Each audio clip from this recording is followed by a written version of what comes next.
government is the DMV at scale. Yeah. And everybody just goes, oh my goodness. The government is good at certain things and bad at certain things. Right. Private enterprise is good at certain things and bad at certain things. And you want to make sure that they're in the right arenas and not in the wrong ones. And the qualifications for permits, the what's allowed and what's not allowed should be set by the government. Yep. But the enforcement of all that and the administration should be done by the private sector. And then at least people have liability. The city screws up and it's just too bad. They've got sovereign immunity. Right. But if some of these civil engineering firms give permits and they do something wrong, well, you've got recourse. You can sue and they'll have insurance that covers it. And so it's better for the recipients too. It's just a much better system. And we need to move in that direction. For sure. And let the city do what they do best and not what they don't do well.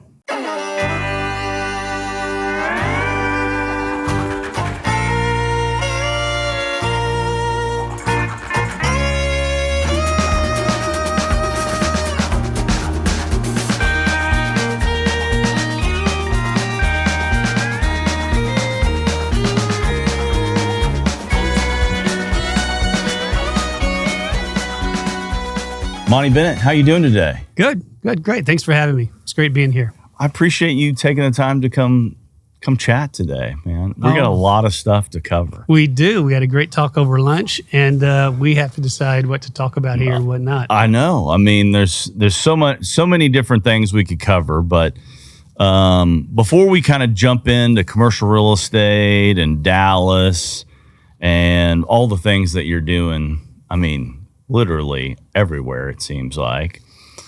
I'd love to tell the audience a little bit about you, a little bit. And so I always like to dive kind of a little bit into kind of where you grew up, where you came from, how you got to where you are today a little bit. So we'll spend a little time talking about that. So with that said, I mean, tell me about Monty Bennett's childhood a little bit. Tell me where you were born, where you came from, and all other good stuff. Sure. Well, first, I love that hat, and it's not a bad one. It's right. Great. You gave me one, and I wear it. I love it. So good for you.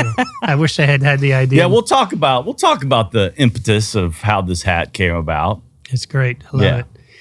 Well, I was born in Houston, Texas. Yeah. In '65, and we won't hold that against you, right? Well, Houston's a great city. I think it really is. It's a great city. There's just this feud, between Dallas and Houston a little bit. Yeah, there definitely I is. honestly think it's more one direction than You think the other. so?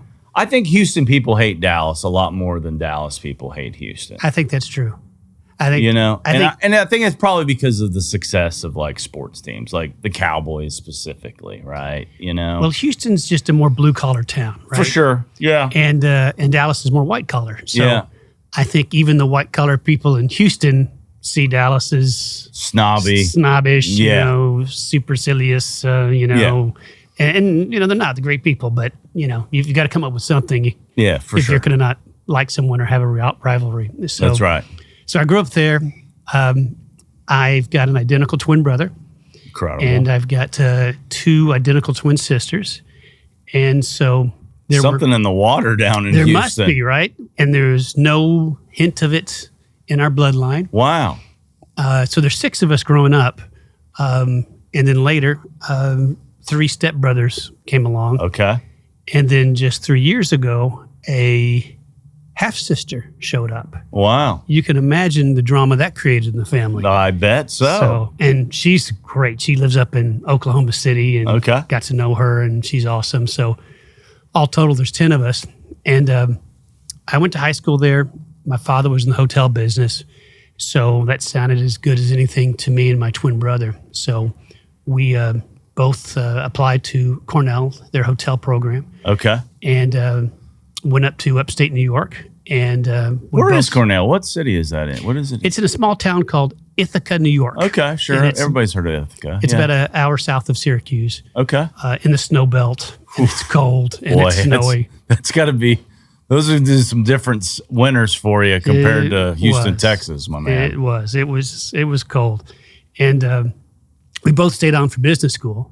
Yeah. And then I went into work with my father for about a decade in the hotel business. He had moved to Dallas by then. And my brother went into full-time ministry. And so he's still in full-time ministry in what I call the belly of the beast, New York City. Yeah. And has a ministry to Cornell and the other Ivy League schools. Yeah. Growing up, did you like being around your dad? Were you just like, I'm going to be in the hotel world? Like that's kind of what you knew, just kind of grew up around it? Not at all. Not at all. No. Okay. No, I just... what did you want to be when you were a kid? I mean, did you have any idea? No idea.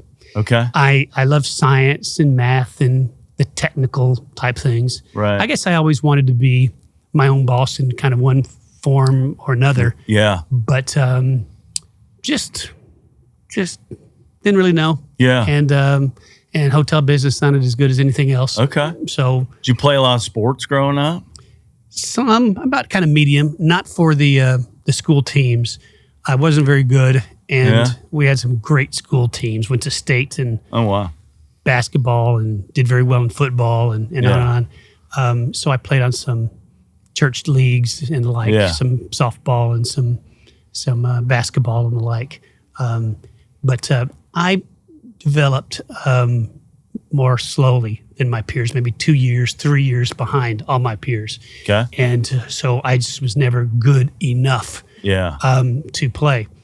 When I got out of college, though, and would just play with some friends, here I could play the football well and run decent and do all kinds of things. But it's just too late. All the sports had gone long by, so not much. Well, you're a competitive guy. Do you think kind of being behind those other kids is maybe what instilled maybe that competitive fire in you today when you kind of look back? I mean, I really don't know. I don't know. Some people have asked me, why I'm so competitive. And I don't know. It's just this feeling, especially if I feel like something is unjust or unfair. Yeah.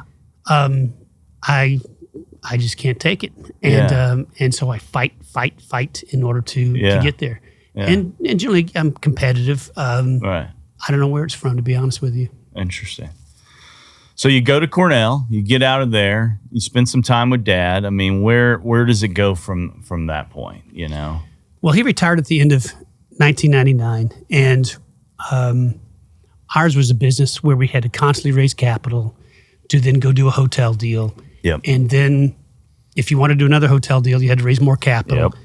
And then the first deal that you did gets sold, and so that's capital gone. So if you ever want to make progress, you're just always raising capital, capital.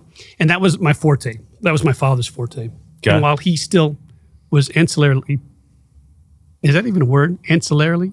Maybe. Somewhat involved. Yeah. After that, it was really my show.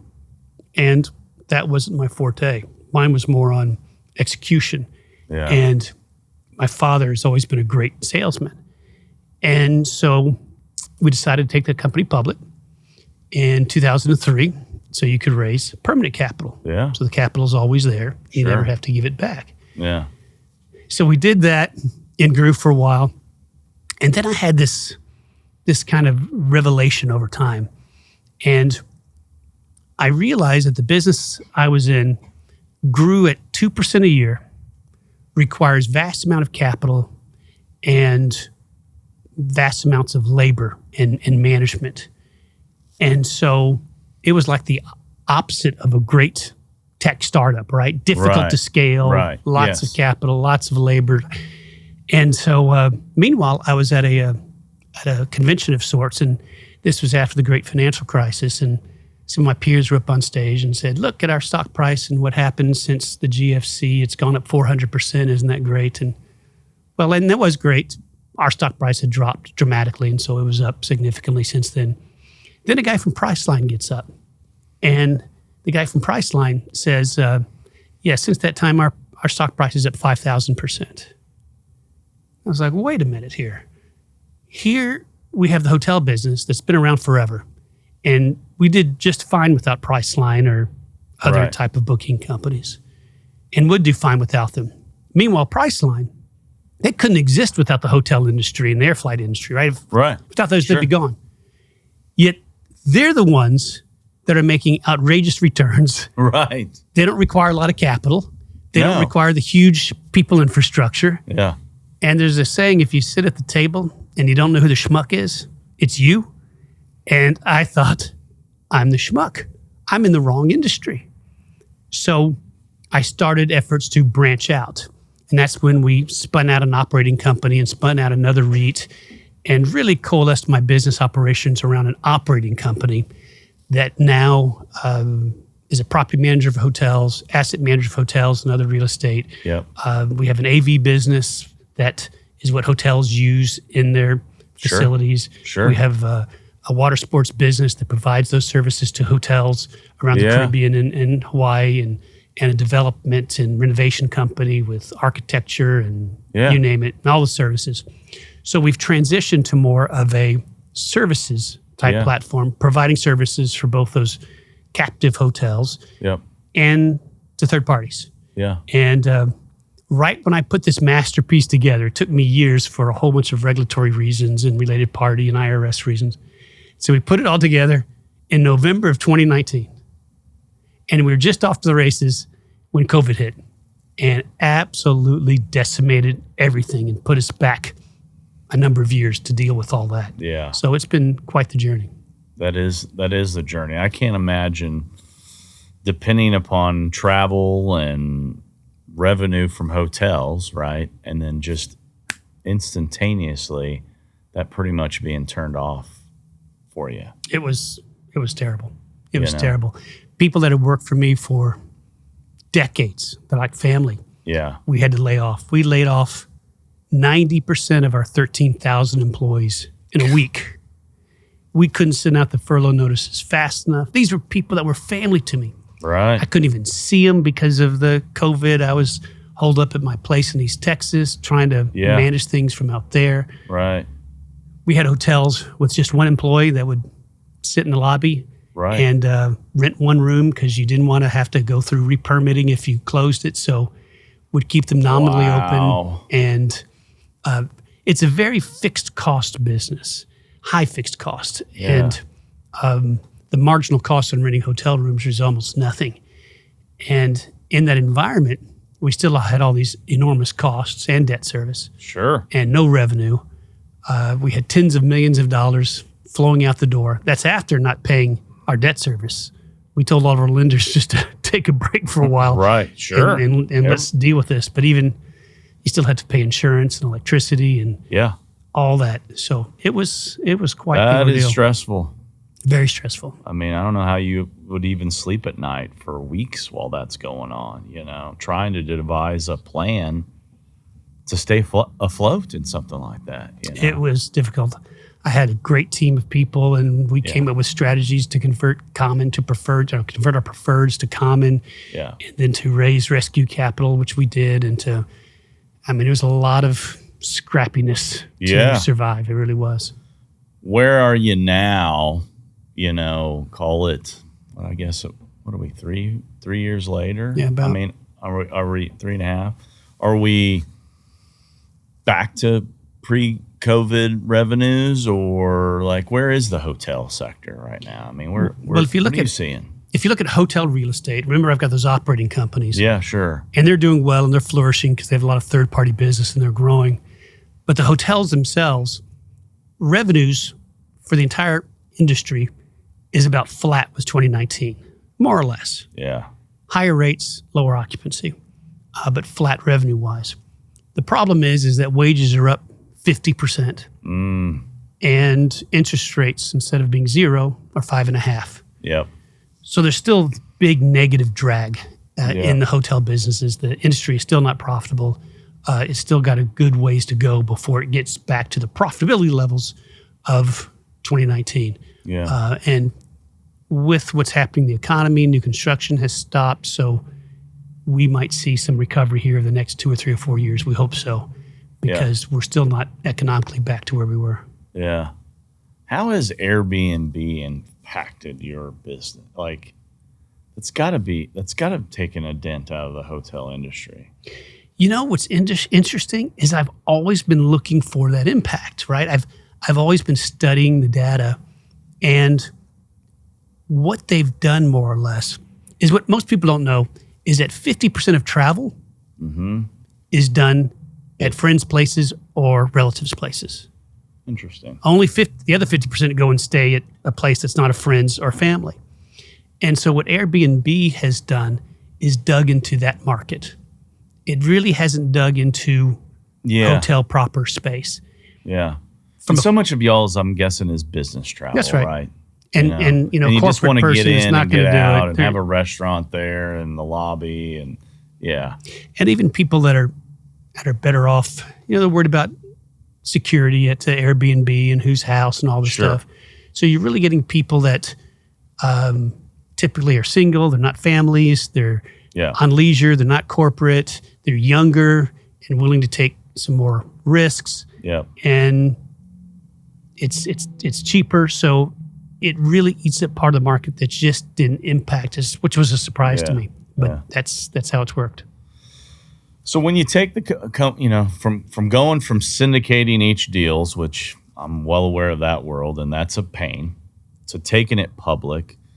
I mean, how many hotels did we start with Dad, and where are you at today? Like, I'd love to hear just kind of that growth for you guys. Well, it's a great story, and even my father's time at the helm was a great story because he went from nothing to, I don't know, maybe he had 30, 40 hotels. He was Marriott's largest franchisee. Okay. He built quite a number of hotels. He bought a few. But in the 80s, with the big oil bust, he got wiped. And back then, if you're old enough to remember, which you're a lot younger than I am, everything was done with personal recourse debt. Yep.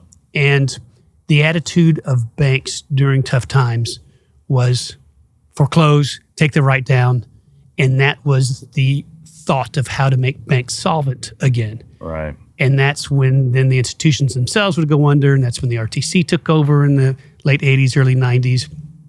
And then you had, when the RTC sold those assets, what a friend called the greatest nonviolent transfer of wealth in the history of the world, as those assets were sold. So my father went through that very difficult time, and so he moved to Dallas, get a fresh start and start over. He had a small company that was just management, just managed hotels, no equity, no nothing, and those were going away over time. But then the relationships that he had partnered up with some wealthy families, and we became the largest buyer of hotel assets from the RTC in the country. Oh, wow. Goldman Sachs was number 2. And so we did that through the 90s, started building again. Yeah. Then my father retired in 99, and I took the company public. We'd gotten down to just a handful of hotels, and now we're in the hundreds, but probably 100, depending upon whether we own it, we manage it, we service it. Yeah. There's all kinds of ways we touch hotels. So one way or the other, it's several hundred hotels. Yeah. Through this diversification effort. And we're also going into other real estate types. We've got a small multifamily project going. We've got a small self-storage going. So I've learned a little diversification. You'd think that as old as I am, I would have learned a long time ago, right? But every time I'm gonna get you in the industrial world because that's a pretty good asset class too. Well, I know nothing about it, so I need some help. So I would appreciate that because I'm just clueless. And every time a recession happens, I think, well, plane flew into a building. How often is that going to happen? Well, never. So that's the worst it's going to get, right? And great financial crisis. Well, those happen only once every 100 years. Sure. That's not going to happen again. And then COVID comes and like, okay, I'm done. I'm not going to tempt fate anymore because that was awful. Our business was off 90% the month of May, 2020. So I'm diversifying slowly but steadily. Yeah, that's smart. That's so. I mean, you got billions of dollars worth of real estate now. I mean, that's incredible. It is. But it's tough. We're still not recovered. Some of our loans are still being reworked. Many are fine, but some are having to be reworked. We're still fighting through it. And as you know, when you get into trouble, the kind of trade is the banks are like, okay, we'll work with you, but. And that but is that you're going to pay fees and higher rates. And so it was bad enough that you had this difficulty, but the banks and the other lenders will extract a lot of flesh, and that flesh is still being extracted as I sit here. So it's been a rough go. has valuations of hotels dropped significantly on the values of them? Kind of like, office buildings have just been crushed. I mean, where is the hotel sector in that world? You're going to refi some of these deals. Are they going, man, you need to write me a nice equity check to get back there? I mean, are you seeing a lot of that too? Or we're seeing some of it. In some cases, they're wanting pay downs. In some cases, they're not. But valuation-wise, it was interesting. 2019 was a relative peak. And then 2021 was a peak. The thought was at the time that the hotel industry was going to become roaring back. The vaccine was out. Right. And everything was going to be like it was. So valuations actually hit a peak in 21. And we're not at those peaks. We're below those peaks now because it didn't come roaring back as much. Fully maybe a quarter or a third of the individual business traveler is gone. Wow. Zoom replaced them. Yep. And so it was almost like a reset where we just reset it down 70%. Yep. And now we're slowly growing from that new base level. Yeah. And so it'll take years to get back. On the leisure side, we had rates skyrocket because we don't have really flexibility with supply. When people did all this, what do they call it, revenge travel, well, we don't have any more resort hotel rooms, but everybody wanted to go. So it pushed rates up sky high. And those rates have largely held, even though leisure business demand has worked back down to where it was. Yeah. So again, on average, rates are about 15% higher, and business overall is about 15% lower. Yeah. Group business has come back, and so people want to get together for groups. But the individual business traveler, which has always been the most profitable, paid the highest rates. Right. Yeah. They didn't complain. Yes. They hardly even messed up the room. Right. They're gone. Yeah.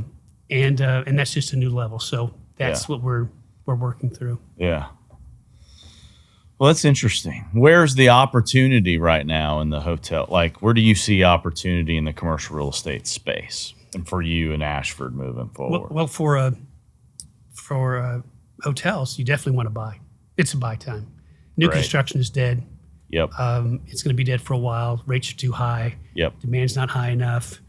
Cost of construction is sky high. Yep. So it's definitely on the buy side. You want to be a buyer and an owner. Yep. And unfortunately, in a few cases, we have to sell to work through these problems, which we don't like. But you want to be a buyer. It's a great opportunity. Yep. And we've started a small fund to raise money, but you know how it is. When times are great, that's when all the capital comes. That's right. When the capital should come when times aren't great. Sure. So it's slow going. Yeah. But we're raising money and we're on our way. Okay. So we're looking at some deals out there. That's for sure, huh? Yeah. And you want to be a hotel buyer. Yeah. It's going to be some people are going to make some great money that buy now. What do you kind of have all asset classes, like 3-star hotels up to 5-star, or do y'all kind of focus in a particular class of hotel? 3-star to 5-star. Yeah. Anything from a Hampton Inn up to Okay. we have the Ritz-Carlton in Dorado in Puerto Rico, Ritz-Carlton St. Thomas. Okay. The Barcelona Hotel in Napa Valley, very, very high-end hotel. Sure. So anything got in them between. all. Pardon? So you got them all, a little bit of everything. That's right. So hotel brokers, bring Ashford and Monty some deals to buy. Right? Well, we've got to get the capital. And raising that money is slow going these days. Yeah, I hear you. Well, let's dive into. It's fascinating, and congrats on all the success, Monty. That's really cool to see your trajectory over the years. Well, thank you.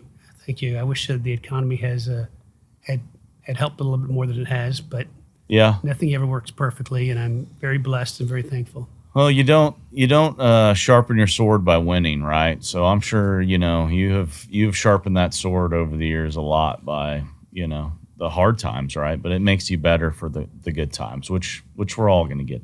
It definitely has. I think I've being public with 3 platforms, although one of them we're in the process of taking private right now. I've clashed swords with. I think I've had 6 different activist investors come for the companies at one time or the other. And I beat them all back. And I haven't looked up, but I think that's got to be a record. I don't know if anybody's beat back 6. The good news is that you learn about every sneaky, dirty trick anybody will ever do. Sure. Because these activists are something else. They Yeah. are a different. Yeah. Some of them are a bit reputable, but many of them are just not good people. Yeah. And Yeah. they'll come at you with everything. Sure. Well, let's talk about your love really for Dallas. You know, I mean, when people listen to this podcast, just Google Monty Bennett a little bit, and you'll see what a fighter this guy is, and how much he cares about, you know, prosperity really for the city of Dallas. And you know, I'm wearing the hat today for the first time on the podcast, and we talked a little bit about this story at lunch, how this hat actually came to be.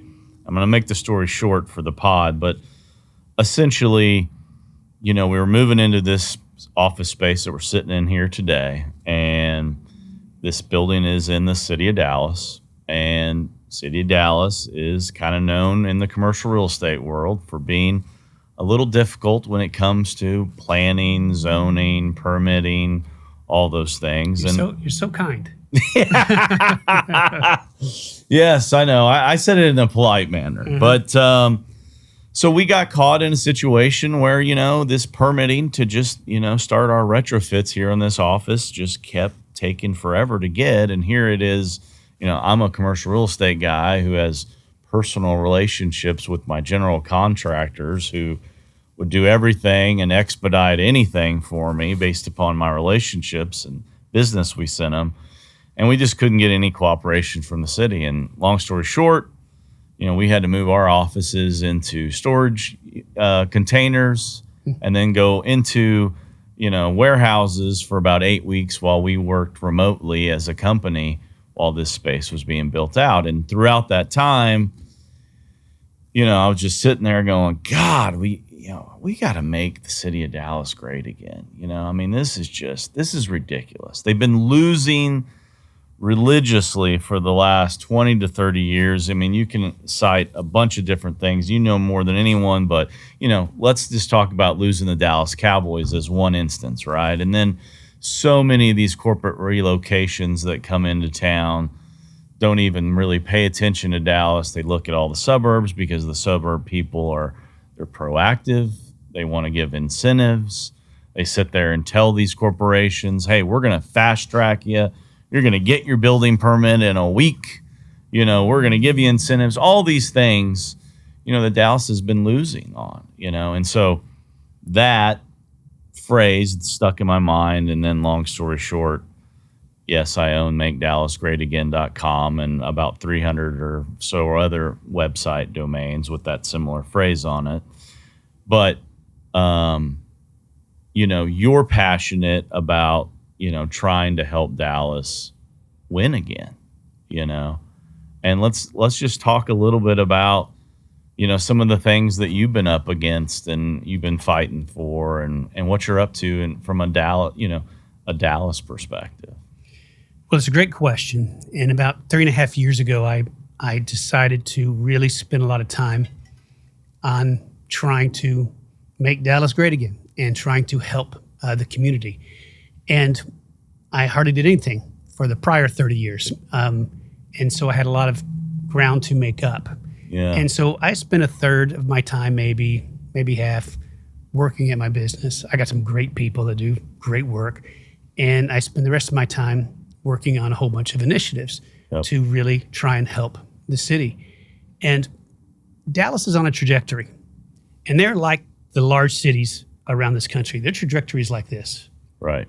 If you look at education levels, population, tax base, on down the list, Dallas is on the decline. Right. And so I want my legacy to be that I had helped change the inflection of that curve. Yep. That either flattened out or went back up or something. And it's interesting, and because I've studied all these cities, and you know, no one wants to live in a city that's terrible, but that's what you get when you go to Seattle or Los Angeles or San Francisco or Chicago. Right. No one wakes up and wants that. So to try to understand how those cities got on that trajectory and how Dallas got on that trajectory, and I felt like Dallas' trajectory had only gotten that way here relatively recently, and maybe there's an opportunity to change that trajectory around. And I think what happened, at least in Dallas and maybe elsewhere, is years ago, the city was run by a bunch of good old boy businessmen, and that was helpful in some ways, but it was not helpful when it comes to the rights of others and taking care of some of the more disadvantaged communities and representing all of Dallas. Yeah. And then the city, I believe, has gone too far the other way, where it works hard to help those disadvantaged communities. But what they don't realize is that business is the lifeblood. And most business people more or less pulled out of the city. They don't run for city council. They don't run for school board. They're not involved in very much around the city. And so the city has taken a far, far left tack and, unbeknownst to them, pass regulations and behave in ways that are very anti-business. And you need a balance. You need business, but you also need to take care of those people that need help. You need a balance. And the business people have been pushed out. In many cases, they just left. They just walked out. And so the city will pass ordinances that are not business friendly. And what happened to all these other cities is death by 1,000 cuts, and one more ordinance, and one more ordinance, and one more ordinance. And it becomes impossible to run a business in town. And so businesses seek other places. And when businesses come here, they look at, can I get a building permit? Can I operate a business without a bunch of encumbrances? What's the education system look like here in town for my employees? What's crime like? What's the streets look like? What's homelessness look like? And Dallas is probably the worst of all municipalities in North Texas. And what's terrible is when I say things like this, some former Dallas leaders will get all bent out of shape and say, no, that's not true. But when the facts speak for themselves. Right. You and I talked at lunch that the crime rate in downtown Dallas is 15 times worse than downtown Fort Worth. Right. 15 times. Right. It's horrible. Horrible. Yet former Dallas mayors and leaders will tell me, how dare you, Monty, downtown Dallas is great and everybody's safe. And I say, well, then why did Bank of America decide to move a quarter of a mile to get out of downtown Dallas? Right. Paying 3 times the rent that they would otherwise pay. That's right. And I'll tell you why. For the people that know, it's because of the homelessness and the crime problem that the city of Dallas won't address. So the first thing is you have to say what it is, right? You have to that's right.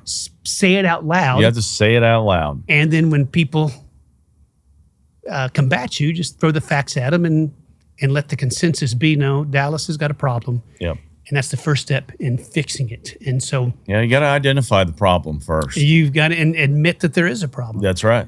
And so we have got 70,000 students right now in the confines of DISD that go to D or F rated schools. It's atrocious. It's atrocious. It's unconscionable. These people will graduate. They can't read. Right. It's no wonder that some of them turn to crime or some of them get in very low-paying jobs or disgruntled. And here we've been trying to do a lot of the same things over and over again for 50 years. Right. And guess what? My father had a great saying, if you keep doing what you've been doing, you're going to keep getting what you've been getting. Mm-hmm. That being said, there's some people that are doing some new things on education fronts. Todd Williams and his group are doing some great stuff to help it. And I'm coming at it more from a charter school, which DISD despises, right? You'd think that they'd love it and love the competition so kids get educated. Right. No, they despise any competition because they're all about the money and they want just as much money as they can get. And it's terrible. It's shameful. And so I'm working on some charter schools. I'm working with the education curriculum itself. I'm doing a lot of things on the education side. And we've got some great things going that hopefully we'll be able to announce in the not too distant future on education, but it's in all areas: crime, education. Sure. I'm helping with a big new well, I mean, if you're a huge employer and you come in here to DFW and you look like where do I want to put my corporate campus? and you start looking at the school districts, right? Yeah, downtown Dallas is not. You're not going to win, right? I mean, and you even, a lot of people talk about the Southern Dallas sector, right, and how it's been neglected and all those things. Well, go to Waxahachie, Ennis, Midlothian, Red Oak, even, right? Those places are booming, and they're on the southern corridor down there, and there's a reason why. It's because they have good school districts. They've got good school districts, and they take care of crime. Right. I was speaking somewhere, and a kind gentleman says, Monty, I'm from South Dallas. Would you come down there and talk to some community leaders? And we really have a problem of a food desert and on and on. And I said, I'll come and talk, but let me just pop your bubble right here.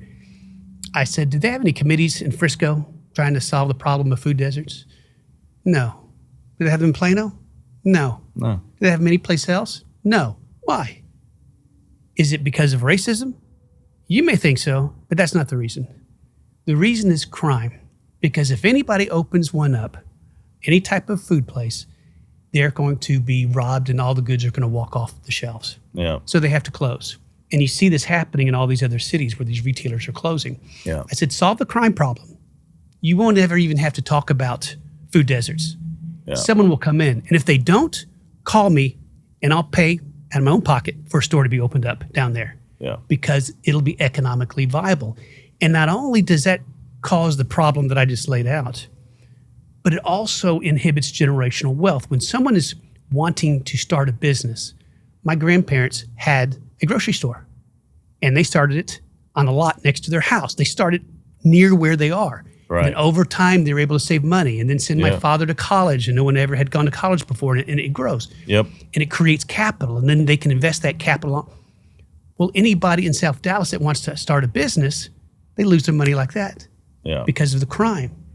If you solve the crime problem, then stores can open up. And then over time, they've got the capital to open more stores and then to send their kids to college and then to start this cycle of wealth creation. Yeah.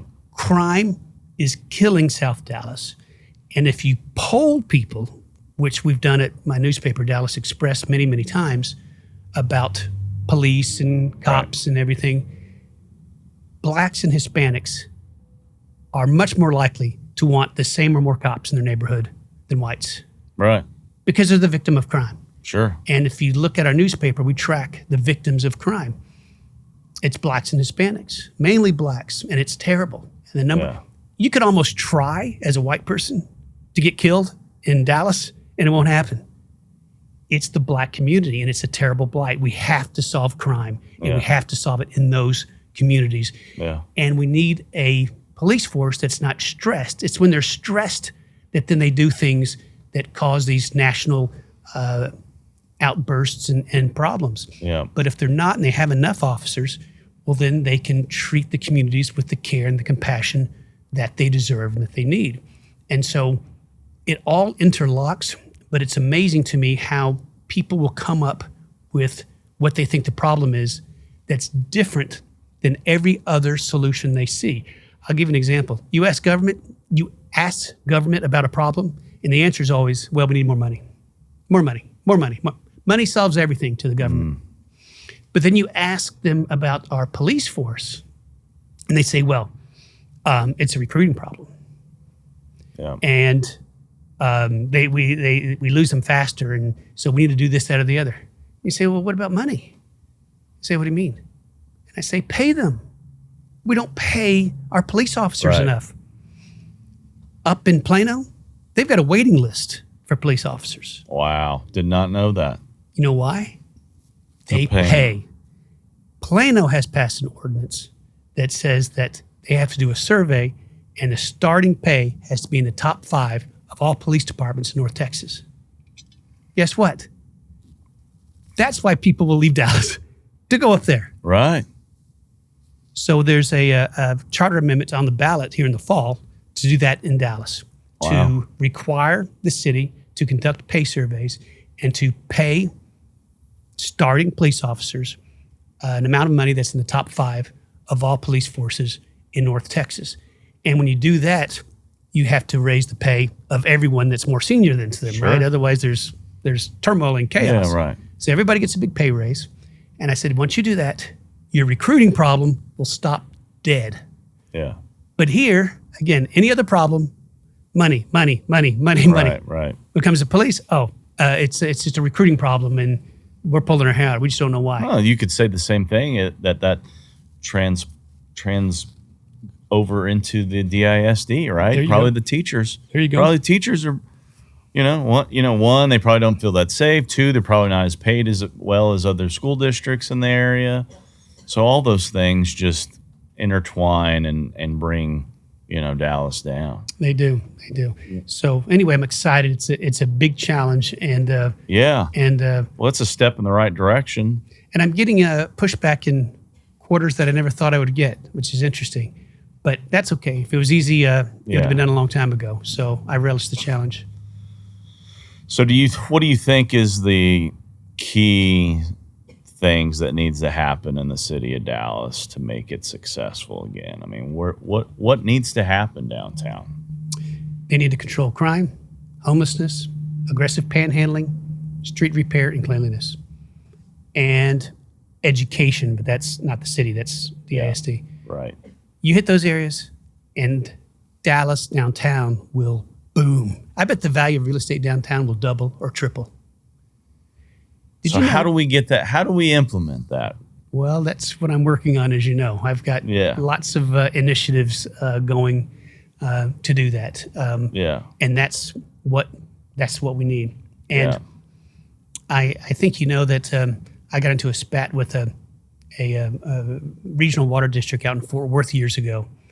And I don't know who fought dirtier, the New York activists or these government agencies here in Texas. Yeah. I mean, they fight mean, they fight dirty, and I had to be successful, figure out how they were going to fight in order to defeat them. Yeah. And that's what you have to do with Dallas and some of these agencies. You have to fight the very agencies involved to make them better. Yeah. And I haven't made the offer, but I'd be glad to go down and run the city and make this city be the best city in the nation. No pay. Yeah. But they'll never take me up on it. No. And they don't want it. They have their own reasons. Yeah. And they want to help out this constituent, or they want to get elected to this next office, or they want to go to the Democratic National Convention, or in some cases the Republican. Yeah. They push their own agendas. And the people of the city, there's a survey that's done in Dallas every year, has been done for 20 years. And this firm goes out and surveys at least 100 people in every one of the 14 districts. And they ask them, how good is the city doing on homelessness, cleanliness, panhandling, all down the list, maybe like 20, 30 items.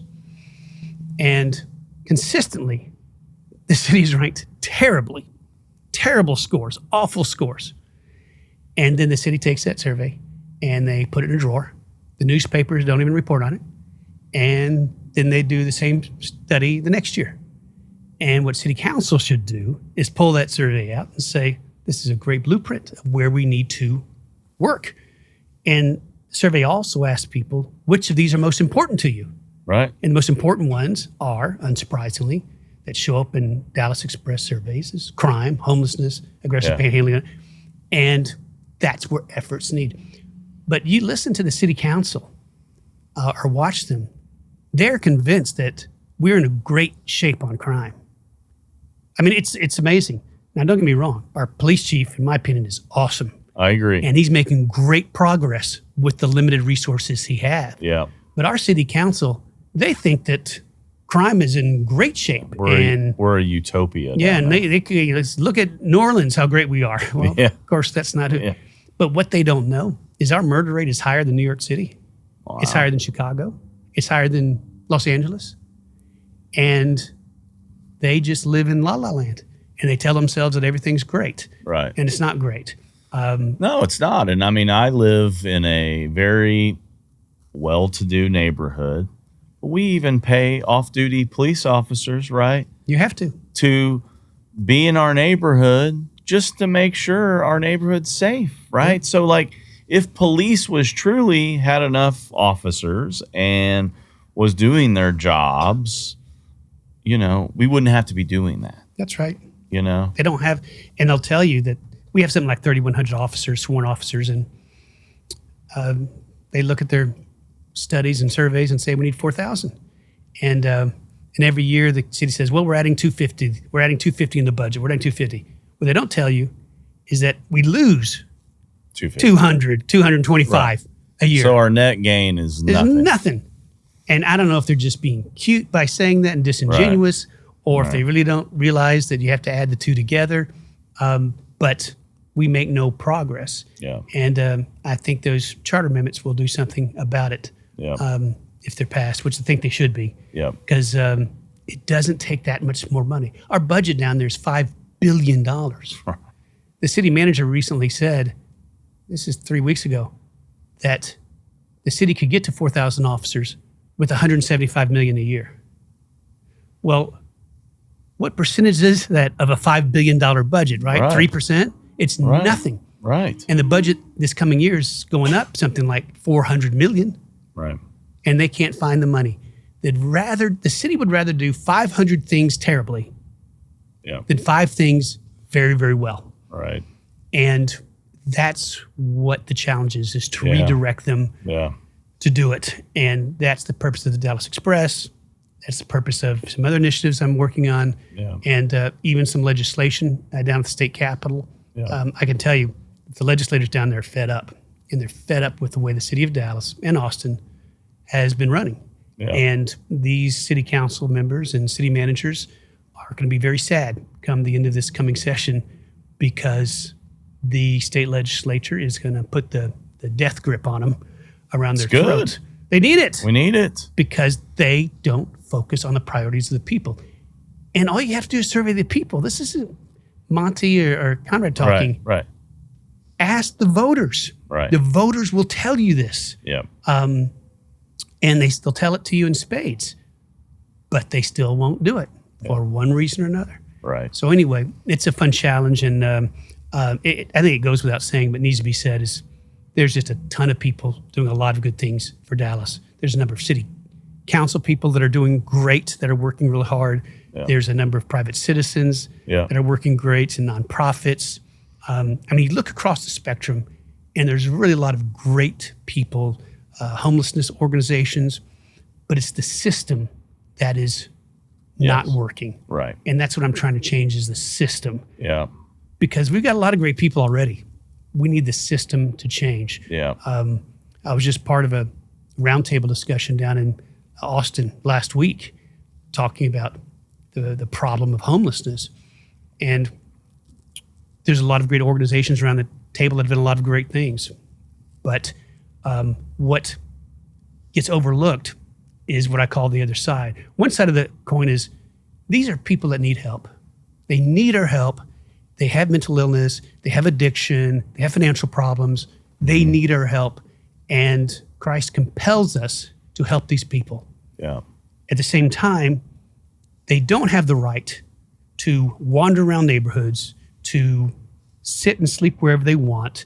They don't have the right to convert private or public property to private property. Right. These are communities. These are people. These are businesses. And those people have a right to operate and live in an environment that's peaceful and conducive to commerce in their lives. But that second part is not addressed at all downtown. If you look at downtown, there's encampments you can look at the city hall. There's huge encampments. Yep. People from the Office of Homeless Solutions walk right by it every day. We need both. Yep. And I'm hoping that there'll be legislation in the state capitol that'll address both.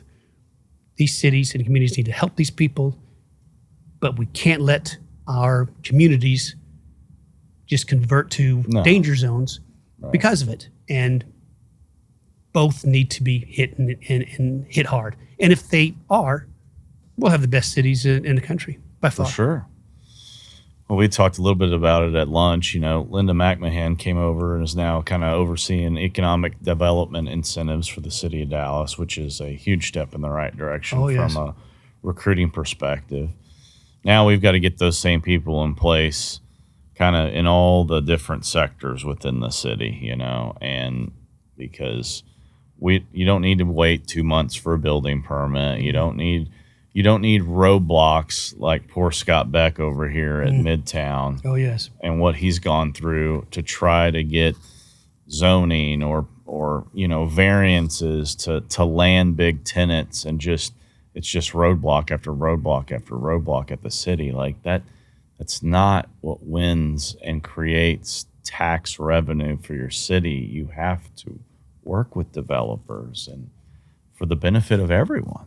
You really do. And I really believe that cities should not be in the permitting business. No. There's a couple of states, I think there's 3, Florida, Arizona, and maybe Georgia, where developers and builders, they just go to a licensed engineer. Right.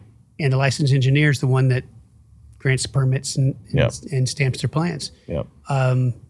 Why are we trying to have government do this? Yeah. I think I saw something that Elon Musk said the other day. He says, "You ever been to the DMV?" And everybody's, "Yeah." And he talks about how awful it is, at least in his experience when he went. And he says, "Government is the DMV at scale." Yeah. And everybody just goes, "Oh my goodness." The government is good at certain things and bad at certain things. Right. Private enterprise is good at certain things and bad at certain things. And you want to make sure that they're in the right arenas and not in the wrong ones. And the qualifications for permits, what's allowed and what's not allowed should be set by the government. Yep. But the enforcement of all that and the administration should be done by the private sector. And then at least people have liability. The city screws up and it's just too bad. They've got sovereign immunity. Right. But if some of these civil engineering firms give permits and they do something wrong, well, you've got recourse. You can sue, and they'll have insurance that covers it, and so it's better for the recipients too. It's just a much better system, and we need to move in that direction. For sure. And let the city do what they do best, and not what they don't do well. That's right. 100%. When you don't do something right, you should outsource that to people that do it right. That's right. Do it right. That's right. Well, thanks for all that you're doing for the city. I think you got some exciting things on the horizon there, and if we can get a few of these things pushed in the right direction, I think, like you said, Dallas will be equal right where all these other cities are around DFW, and one of the best cities in the nation, if not the world. But we definitely got some work ahead. But I know you're not going to give up, my man. Well, I'm going to wear one of those hats until next time you go down there, until the city gets to where they need to be. Yeah. One last point. I recently opened a hotel in downtown Fort Worth, and I wore that hat. Really? And Fort Worth's very sensitive about Dallas. It's one of those. Yeah, we talked about the Houston and Dallas rivalry. I mean, boy, those guys in Fort Worth do not like Dallas. It's unbelievable. No, and it's like you said with the others that most Dallasites don't even know there's a rivalry. And no, I love Fort Worth. I Yeah, love me too. going over the stockyards and the rodeo, and just their downtown is, as we talked about, is so great. Yep. You're not looking over your shoulder wherever you go. I mean, it's clean, it's got activity, it's got great restaurants. It's amazing. So I wore that hat, and someone I think from the chamber or something says, "Hey, that hat you're wearing." And I said, "Yes, we need to make Dallas great again. Fort Worth is already great." That's right. Now that resonated with them. No, I bet that did. And I was okay with them. But it's true. And I've lived out there in Fort Worth, and I love it. Yeah. And they do a much, much better job than us. And there's no reason we can do better. There's no doubt about it. I think one of the things that is different about downtown Fort Worth, most of the buildings down there are owned by Fort Worth people. The Basses, right? Yep. Own a lot of it. And because of that, they're local, they're invested. And what happened to Dallas is too many of those big old skyscrapers and stuff were owned by people that didn't live here. They lived in New York. They lived in Chicago, wherever their fund was.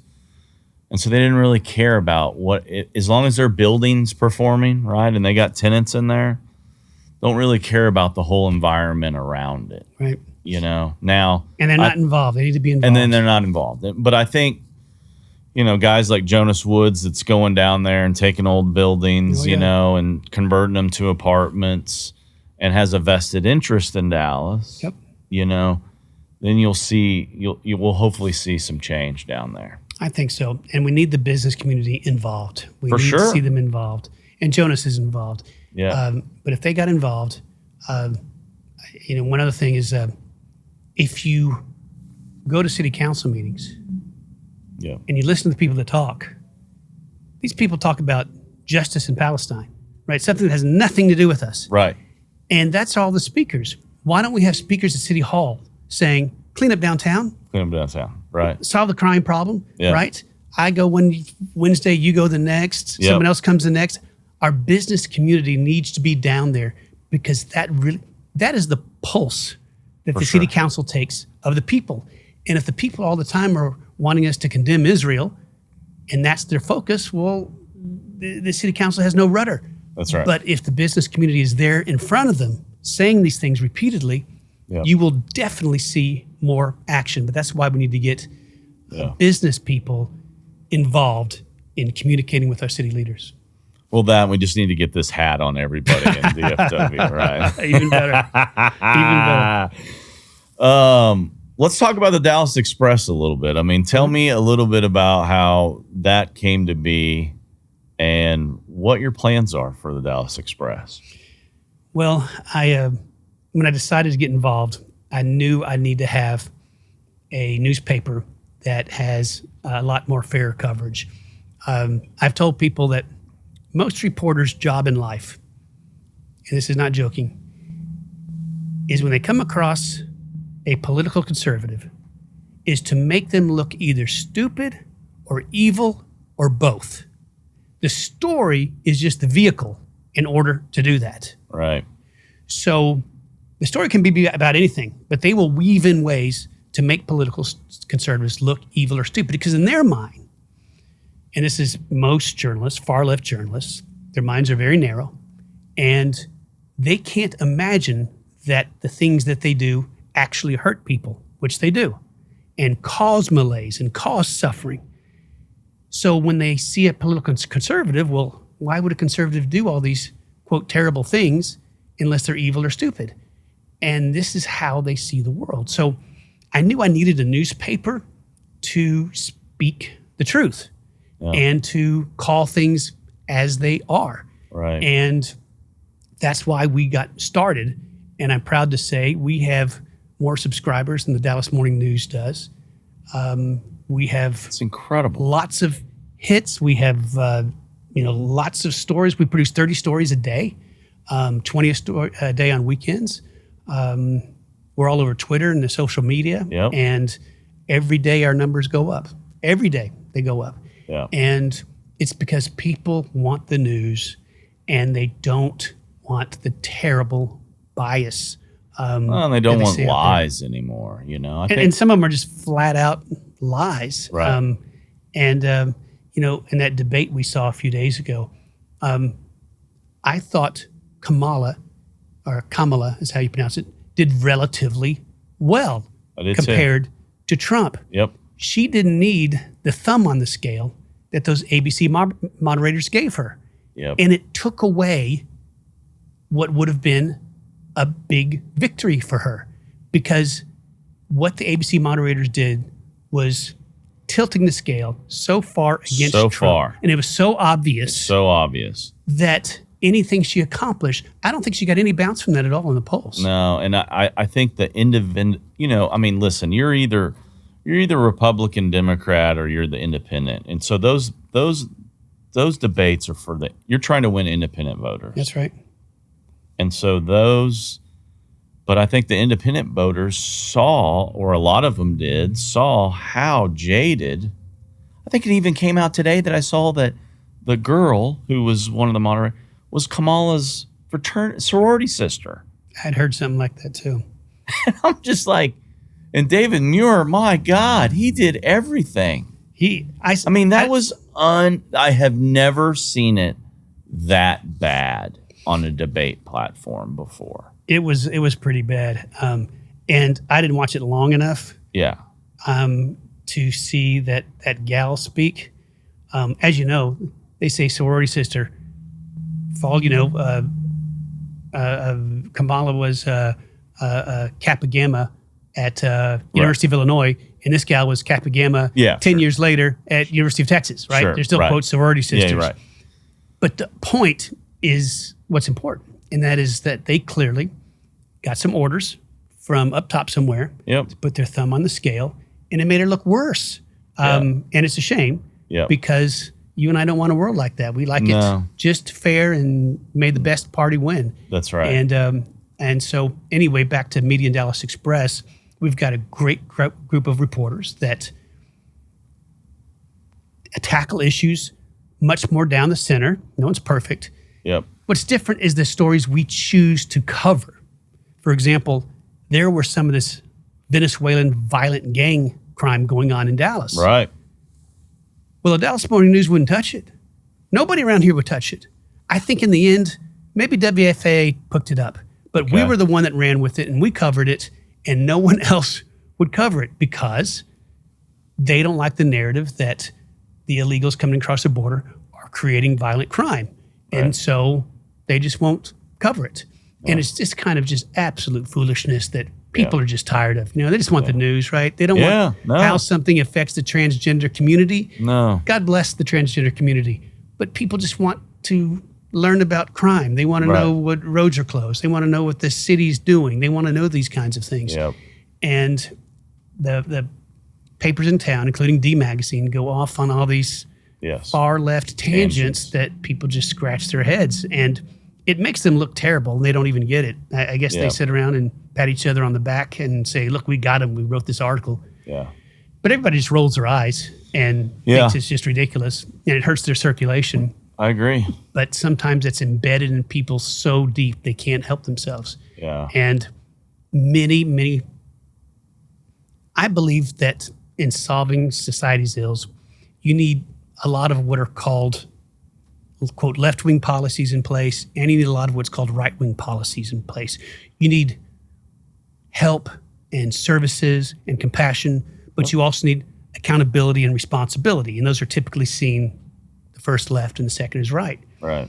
And in cities, since they've gone so far left-wing, they won't even consider a, quote, right-wing solution. Right. Now, this would be the case if cities were far right-wing. They wouldn't even consider far left solutions either. Sure. And that's what you need to do. So just about everything that's far left of center has been tried in Dallas. Well, let's try some other things. Yeah. And just keep cycling through them until we find one that works, left or right. That's right. You have a challenge with homelessness is that on one hand, these people need help and we need to help them. At the same time, if you make services and you make all of this too easy, you can actually encourage homelessness. That's right. You're just feeding the monster. And instead of families taking care of family members saying, you know what, Uncle Joe, why don't you just go over there into that system? It's so easy to get plugged into. Yep. Because the real solution, in my view, is for families to take care of family. That's right. But that's breaking down, unfortunately. Yep. And if we're not careful, it's going to overwhelm our social services. Yep.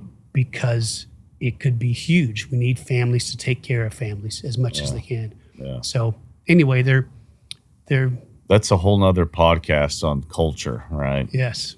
You know, we'll have to do another one down the road. We'd love it. You know, Monty, we're going to close with what I like to call the C-suite closers. These are just kind of quick hitting questions that we'll go through, and hopefully somebody will take away a good positive thing or something interesting that you share with the audience.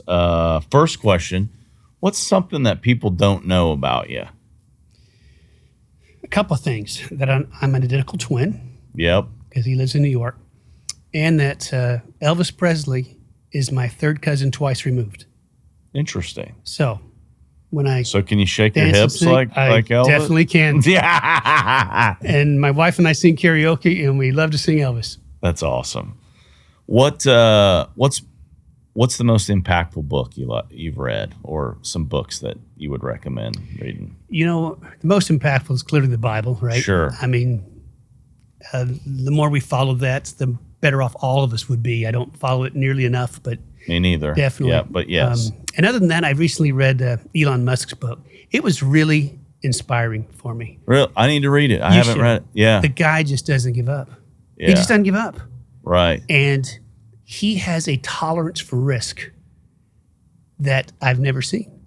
And Interesting. that risk tolerance is what led him to such great success. Yeah. So I really got a lot out of that book. It's fascinating. What's on your Spotify playlist? What are some of your top bands or something you like to listen to when you're in your car? You know, for years, I told myself that all music, each decade is kind of the same, and there's great music in the 90s, there's great music in the 2000s, on and Sure. on and on.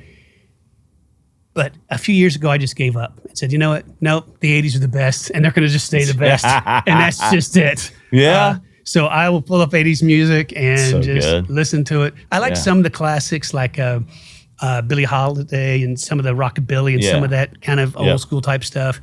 But 80s music, I'm a sucker for. Any particular band that you love to listen to from the 80s? Oh, so many of them were one-hit wonders, right? I know. So it's hard to follow Yeah. a band. I was in a rock and roll band in high school. Were you? Played the lead guitar. And, Okay. You still play guitar? Not really. No. So we played a whole bunch of different songs, but all the ones you know. If you could have coffee with one historical or famous figure, who would it be? Besides Jesus, because a lot of people say Jesus. Jesus. Yeah. You know, right.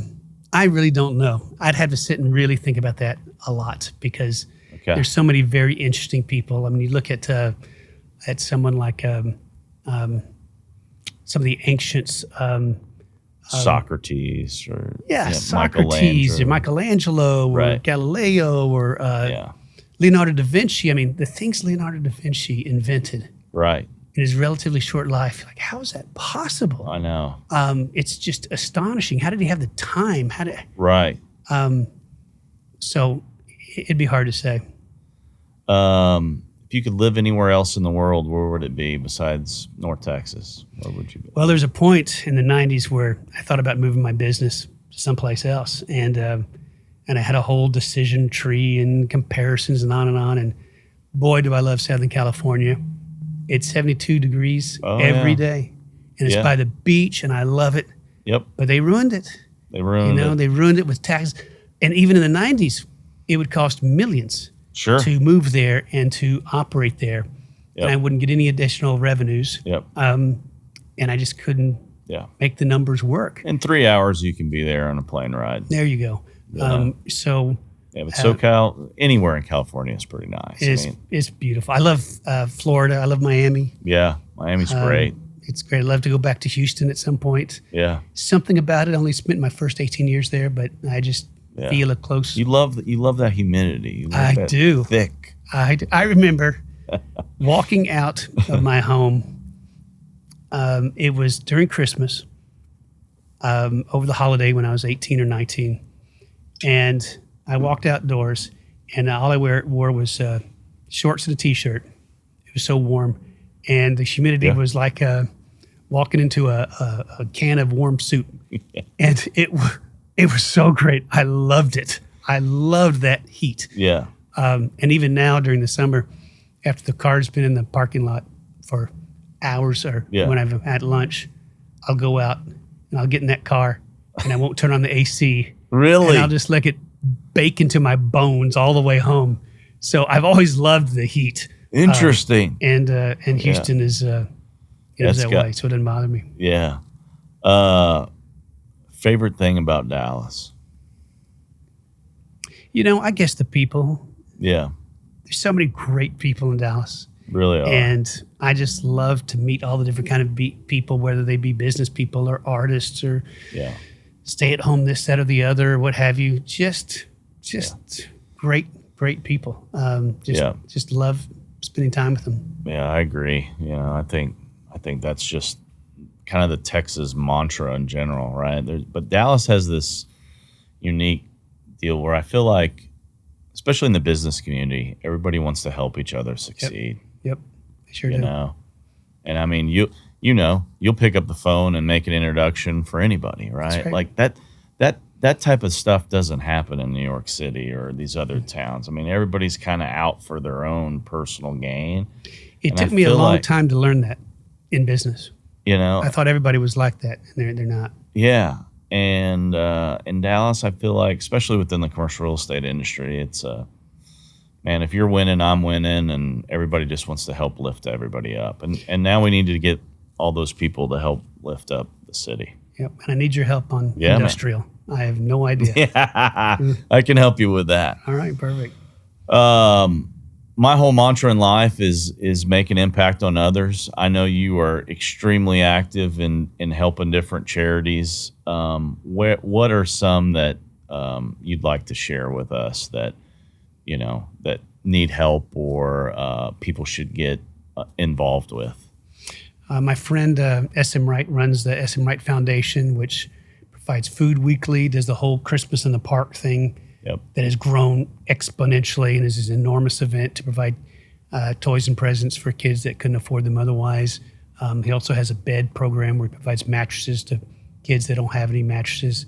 He's been a longtime friend, and he's a great guy, and he always could use some help.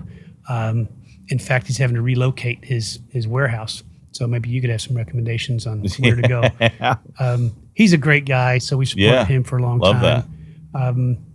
There's other charities. I support my brother's ministry up in Dallas. I mean, in New York, of course. Yeah. And then others in town, whether it be some of the charity balls or a lot of smaller dollars to a lot of places. When I say smaller, $5,000 to $15,000 to a whole lot of places. Yeah. Helping kids, love helping on education, which we do. My wife and I started a scholarship foundation recently, where we just awarded our first scholarship grants to some DISD students. That's great. I think about 4 of them won the competition. You should see the resumes of these kids. I mean, they were incredible. How to pick just 4 of them. Right. And so we provided $5,000 scholarships to each one of them to go to college, help them their first year. Yeah. So anyway, just a lot trying to help the community. That's great. I got a pretty big presence on social media, specifically on LinkedIn. Are there any platforms that you're fairly active on where listeners can? Twitter. Twitter. Okay. Yep. I've just in the past maybe 6 months on X started to get kind of active on it. Good. So I've got just a couple thousand followers, and I'm just trying to say look my up piece Monty on it. Bennett on X, I guess, as it's called now. I think it's under at M. Bennett Ashford, I think is what it's under. We'll something similar. We'll link it in the show notes. So it'll be there. Perfect.